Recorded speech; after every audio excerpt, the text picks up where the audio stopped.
The iMac was the first all-in-one Macintosh computer announced by Steve Jobs in 1998. Although the first iMac computer only had 32 megabytes of RAM and a hard drive with a storage of only 4 gigabytes, the iMac has evolved to become one of the fastest and most reliable computers today.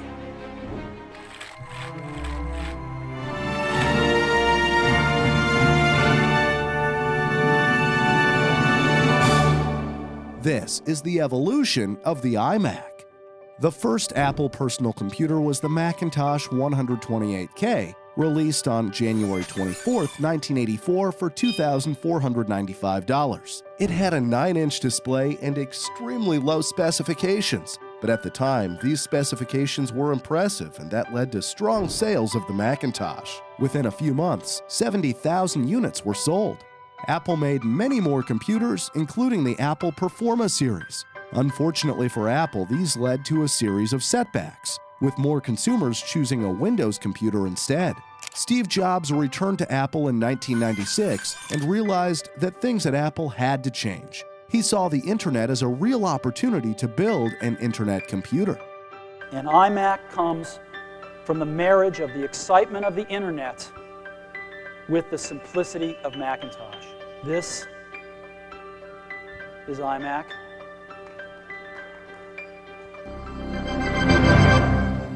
So just 2 years later, in 1998, Apple announced the iMac G3. No one had imagined that a company struggling to keep up with its competitors would design and build something that would change the personal computer industry. The first advantage that this computer had was that it gave the users faster access to the internet. Unlike what we have today, the internet was just becoming mainstream and devices were not optimized for internet use. In fact, it became one of the selling points of the iMac G3 with the popular catchphrase, "There's no step 3," meaning that users only had to go through 2 steps to connect to the internet. This may not sound like a big deal now, but it was back then. Also, at the time, many computers were simply boxes and towers. The iMac G3 looked completely different with a translucent, bondy blue, egg-shaped chassis with a 15-inch screen that Forbes magazine described as an industry-altering success. The G3 also used a CD drive instead of a floppy disk drive, which was a controversial change. The iMac G3 featured a G3 PowerPC processor,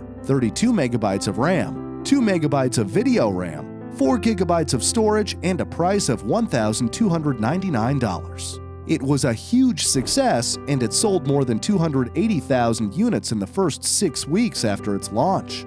In 1999, a new model of the G3 was launched with more colors. The RAM, video RAM, and storage were all upgraded. 1 year later, another model of the G3 was released with significantly better specifications. Fun fact: the I in iMac stands for the Internet. Ken Segal proposed this name and Steve Jobs didn't agree at first because he wanted to call it, wait for it, the Mac-Man. That would have been a funny name for a computer that couldn't play the official Pac-Man.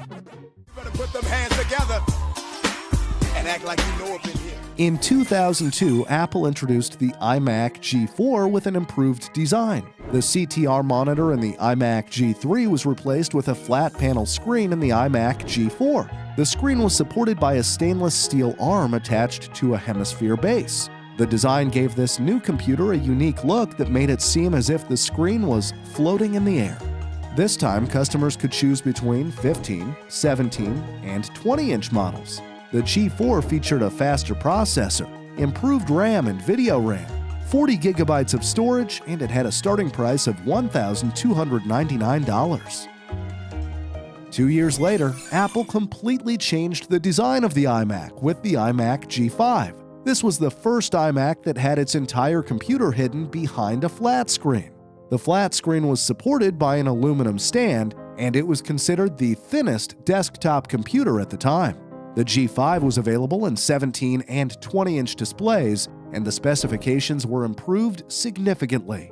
The lower-end model cost $1,299, while the more expensive 20-inch was sold for $1,899. In 2005, the iMac G5 received an integrated iSight camera. The RAM, video RAM, and storage were also improved. It had a base storage of 160 gigabytes, but was also available in 250 or even 500 gigabytes. Fun fact, 2006 saw the arrival of the first iMacs to use Intel processors, and this started a historic partnership between the world's leading chip innovator and, in my opinion, the world's most innovative computer company. Just when you think that Apple has nothing new to offer, they'll always surprise you with an outside-of-the-box innovation. In 2007, they replaced the white polycarbonate plastic that has been used in the previous models with aluminum and a black bezel around the display in the iMac aluminum. This model was more aesthetically pleasing, and it was the first to use the wireless keyboard and Magic Mouse. The iMac aluminum was the first to have 1 GB of RAM and storage options ranging from 250 GB to 1 TB. Surprisingly, the starting price was lowered to $1,199. That is $100 less than all previous models. In 2009, Apple further improved the iMac aluminum by introducing the unibody. Unlike previous models, it was the first one to have an end-to-end glass screen with a larger screen size of 21.5 inches. Also, unlike previous models, it had a 16:9 widescreen aspect ratio, which since became an international standard for computer monitors. All the features were upgraded with significantly more RAM, video RAM, and 500 gigabytes of storage. In 2012, Apple released the iMac Slim Unibody. Slim because it was indeed much slimmer than all the previous models. The processor was upgraded to a Core i5 processor, making it much faster. That's not all. It also had 8 gigabytes of memory, and it had a whopping 1 terabyte of Fusion Drive storage. This type of storage combines a hard disk drive with a solid-state drive and offers a substantial speed boost compared to the hard disk drive used in previous models. The 21-inch model cost $1,299, and a few months later, the 27-inch model was released for $1,799. In 2014, Apple launched the first iMac with a 5K Retina display. On an iMac, the experience begins with the display. And now we're really proud to introduce the first iMac with a Retina 5K display. With 14.7 million pixels, this goes way beyond HD. It gives the ultimate all-in-one computer the ultimate display. Although the appearance did not change much compared to its predecessor, some specifications like the 2 GB graphic card were greatly improved. The price, however, was increased to a whopping $2,499. A more affordable model came to the market 1 year later with the 21.5-inch 4K iMac.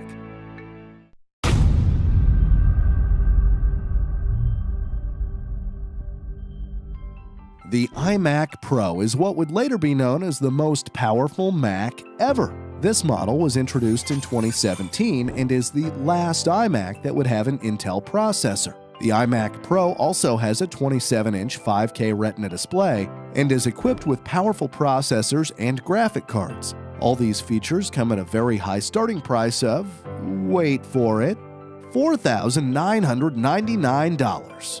In 2019, options of an astonishing 256 gigabytes of memory and a 16 gigabyte Radeon Pro Vegas 64X graphics card became available, making it not just the most powerful iMac ever, but also one of the most powerful PCs in the world.